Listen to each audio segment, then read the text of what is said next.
Let's begin with Chapter 4 Mercy. In future years, Guinea would remember how protected she'd felt that day, surrounded by the Quicks and the headstones and the other picnicking families across the green lawn at Olive Cemetery. She'd remember the richness of the fabric of their clothes, Manny's drawn on whiskers, Bay's luxuriant black curls, and the orange glow of the sun on the polished marble stones. They made her and her children safe by surrounding them, and they asked nothing in return. They were her first impressions.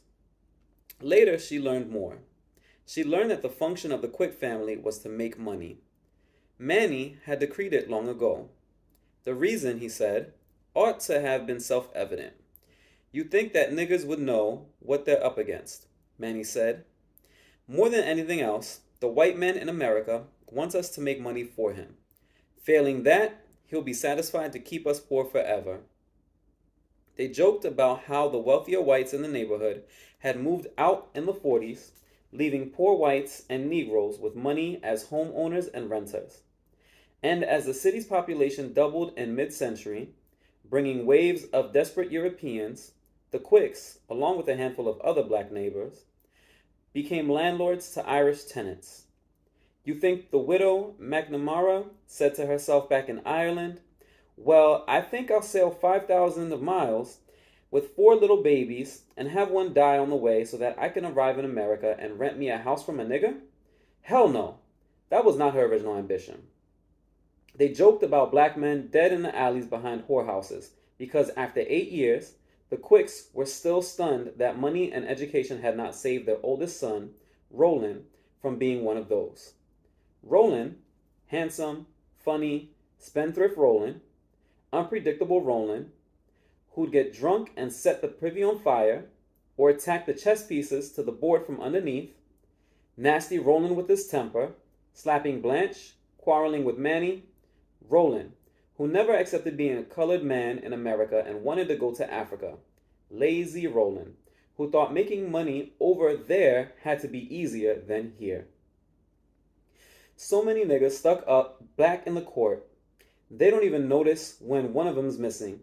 They laughed until tears ran out of the sides of their eyes, because it was too wretched and inevitable to bear, as if men of color had no will, as if, unlike everyone else in the world, they alone had been made free to fall but no sufficient to stand. Ephraim said it all the time, sufficient to stand yet free to fall. He said it to show he could quote Milton. He used their words to try to contradict them. What other words did he have? Slavery was gone from the North, but its lies had become flesh. Old Negroes who remembered the auction block still called each other nickel, and now and then a young black man would beat another to death to settle whether Paris was in France or France was in Paris. The Quicks had to joke about it, or they'd lose their minds. "I told you that France was in Paris," Manny would say whenever his family pressed too close, and then he'd leave through the back door and return in the morning. Paris and France and London and New York and America had their own places in the world and their own profits sucked out of the Negro bodies. And what did Negroes have? Slavery, breathed in by the grandparents, infected freeborn grandchildren with stigma and shame. They petitioned Congress for the franchise and built colored reading rooms and staged Shakespearean productions. So Manny Quick made money. He said it was the only answer. When, at 28, Roland got himself shot clean through, as the family came to say, the Quicks adapted. They worked harder, more efficiently, to keep functioning and bury their rage. Cary put aside his teaching to shoulder family business. After attending the radical white Thetford Academy on scholarship in Vermont, he had begun his career teaching at the Institute for Colored Youth and then founded, with Harriet, the Quick Institute for Elementary Education for Boys and Girls. Soon, to his family's and his own surprise, he married Roland's widow and inherited the child Roland ambitiously insisted on naming Africana. Later, he and Blanche produced a boy, Cyrus. The family continued to do what Manny had decreed it must. They made money. Now, despite his stroke, Manny still worked. He called every member to account. Della pushed the catering business forward. Tyree maintained the rental houses, delivered food for his mother, and occasionally, much as he hated to, helped her serve. Moreover, he had just received a lucrative service that his parents had stopped rendering after the riots of the 40s: the delivery of beer and ale from a colored brewery to wealthy customers and other caterers. He also delivered to a few fancy houses, a practice he did not talk about, but his family knew, and only Harriet disapproved, and he never dealt with the cheap drink and poke hovels behind which his brother had been shot. Abby Ann remained self-absorbed and lazy, but Della did squeeze some work out of her, and besides, she was soon to be married. And Blanche, who had seemed so idle when Tyree married her, now conscientiously sewed pelts into hats. No one particularly liked the fur business. They complained that the arsenic in the hides was unhealthy. But Blanche proved willful about the furs, and the family agreed that it was better for her to sew pelts than to do nothing. She kept her new business to herself, therefore eventually turning Tyree's and her bedroom into a shop of sorts, where he seldom slept because of the dander. Bay, who had 4 years taken in laundry and boarders, now took in girls from the country who came to be educated at the Institute. Zilpha, who had left her house on the grounds of the wealthy estate in Westchester, Pennsylvania, in order to nurse Manny for most of the past year, was going back to do nursing and act as companion for the ill and elderly of a few favorite families in her neighborhood. Zilpha said that she loved her own family best when they were not sitting up under her. Aside from Sharkey, the Quick clan had never done much fugitive slave work until Harriet and Tyree got into it. Sally, who rented their Waverly Street Trinity, 3 small rooms stacked on top of the other, liked to put people in the basement there, and they'd given their tacit permission. But Sally had become old and careless, and the word spread. She received few passengers now. Manny and Della breathed relief. They had watched the race riots of the 20s and 40s. Roving white bands had set upon other black caterers and restaurants while police looked on. Now they rented houses to poor and resentful Irish tenants. No need to push your luck, they said. Della felt vaguely guilty for their lack of contribution to the cause. She claimed that if they were in a business with more convenient hours, or if they had more money, they would do more. Each year, she attended the anti-slavery bazaars and bought merchandise ostentatiously. Each season, she purchased cloth at a free labor cotton shop. She'd come home saying that she didn't mind if the texture was a bit more coarse or the cost more dear. She was glad not to wear on her back fabric that had been compelled from enslaved hands. Manny snorted. I'm not giving my money away to no damn body. I'm not taking up my good time to sit around and talk around the downtrodden colored race. Preachers say slavery degraded Africans. Well, this African is upgrading. All my life I've been upgrading. I'm making some damn money. I am providing that colored people are not unfit for freedom. The race don't even need to vote. The race needs to eat. The race needs land. When we own enough, believe me, we won't need to be running around, kissing up to white men, signing petitions for their legislators. They ignored the fact that their older son, and now their younger, showed interest in emigration schemes. They ignored any behavior they did not approve and waited for it to pass over like weather. They were proud of what was now Harriet's school, with its write-ups in the Negro papers and its neat rows of insect collections and animals jarred up like pickles, but they ignored, for the most part, her anti-slavery societies and associations. They treated Sharkey's long-standing vigilance as a self-indulgence and an expense, not his own expense, as he maintained, but family expense, since that money of his was not coming back to the family, to the children's education or expanded family property, for which they had only intermittent patience. If he noticed his family's political work at all, Manny only numbered that a man shouldn't educate his children too far beyond himself. It was a good thing, he muttered sarcastically, that he'd ruined his health with work to educate his children just so that they could take up costly hobbies such as adopting runaway niggers.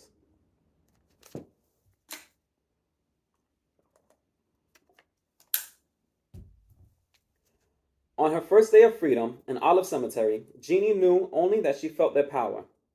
They surrounded her with food, with their voices and their ideas, with the ghosts of their ancestors and stories about them. Jeannie felt safe in their freedom and wealth among the tombstones of their dead and the petty groves of hardwood trees turning red and yellow and brown. Olive provided a safe haven from the old city's painted advertisements and clattering cobblestone streets, where poor people's laundry hung and clotheslines strung diagonally across windows and banged against filthy shutters in wind that reeked of horse shit. Here, the Quicks were able to protect the fugitive, like a lover who lies on top of his woman's body and pulls the cover over them both to keep them out the cold. The children played. Africana allowed Etta to tag along next to her. Maddie attached himself to Cyrus. Like Maddie, Cyrus was a well-broken boy. When Maddie refused to speak to him at first, Cyrus roared and tackled him. The women looking on gasped.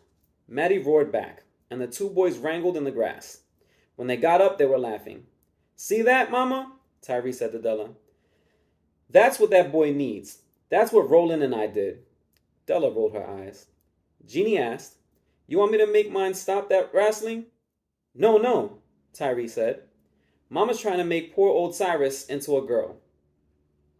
Watching the boys play, Sharky nodded toward Maddie and said with satisfaction, "There's a boy gonna grow up a free man."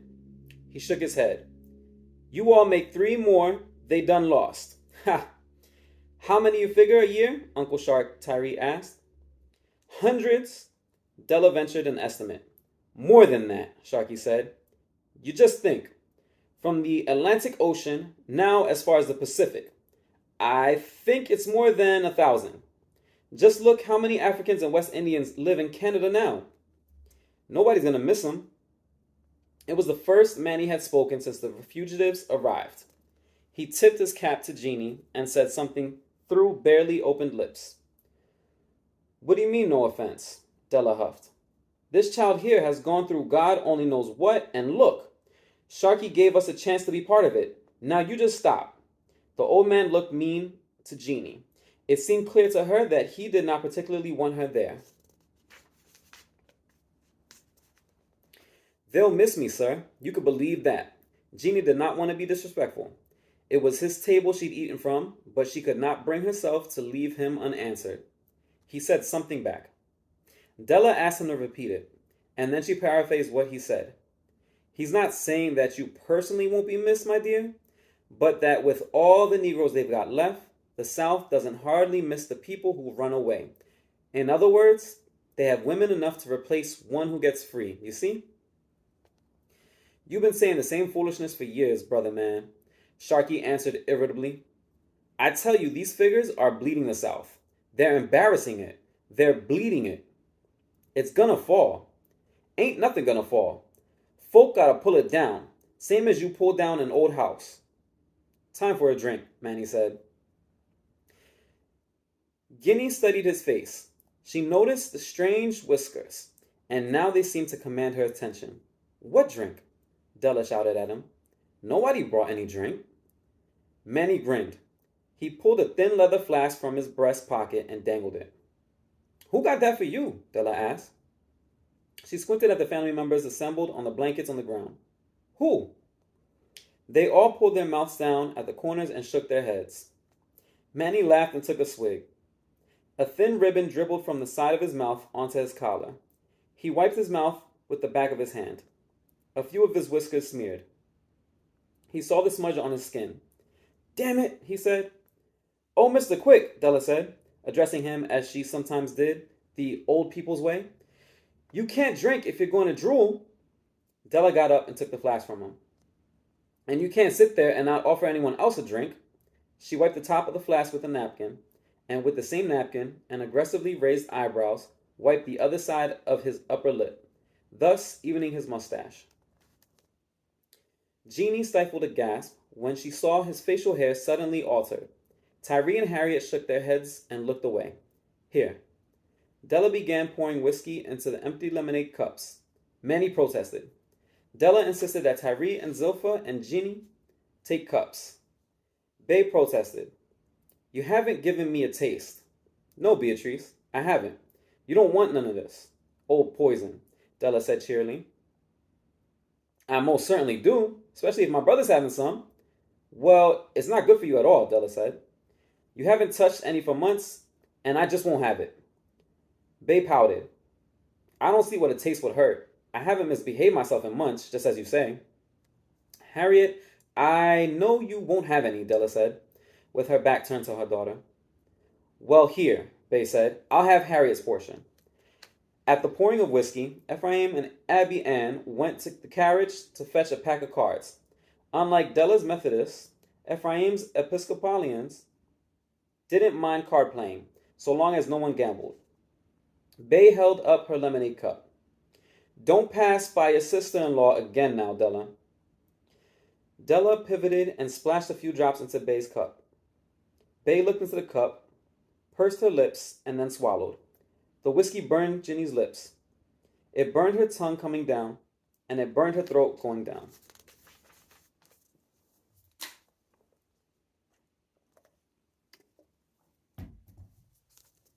Y'all ever made liquor? Manny asked, after a few swigs. He seemed more interested in her. Who, white folks? No, the colored. No, sir. Don't have time to make whiskey. Oh, he said. I see. So what's your name? Virginia, sir. So tell me, Virginia, what are your plans for freedom? My plans, sir? She tried not to stare at the little black mustache, now shorter than his wide top lip, which was overlaid with a few wisps of gray and black hair. Plans, he shouted. Guinea could tell that he had to work hard to talk. His words slurred, but she could understand him. Lot of Sambos just out of the South, he said. Think they'll get free, and everything then will be splendid. Nice house and streetcar rides and raining money every Sunday afternoon. But I'm going to tell you, you've got to earn a living now, Virginia. You've got to free those children. Well, Daddy, don't you think that'll do? Tyree asked, interrupting his father. No, I don't. You know those fugitive niggers over by Mole Street? Hicks Street. Oh, damn it. Mola Hicks, or one of them. Didn't work longer than it took to earn the next meal. Then they took the stealing. And there ain't nothing lower than a thief. Then there's a sneaky boy. Sneaky-ass ginger nigger.